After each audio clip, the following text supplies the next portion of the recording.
Welcome to the Amber. This is a 2-bedroom, 2-bath apartment home that is 1,004 square feet. The kitchen has lighting both above and beneath the cabinets. It also has this nice sized pantry cabinet. The counter has ample space for 2 or 3 bar stools if you want.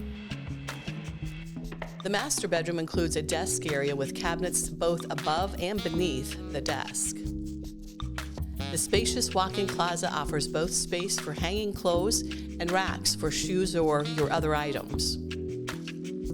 The master bath has a step-in shower with a built-in seat for convenience and safety. The linen closet is deep to provide ample storage.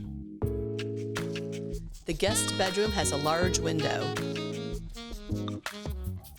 The laundry area includes storage shelves. The guest bathroom has a tub shower unit, providing the opportunity to take either a shower or a bath. The patio is a great place to spend an afternoon overlooking the beautiful campus. Each Amber has different finishes. The others may have different cabinets or different hard surface in the kitchen, could be tile or wood. So each has its own look and personality. You are able to change any of these finishes to customize it to be your dream home. For more information on any of our floor plans, call 515-978-2982 or go to our website for more information, discoveredgewater.com.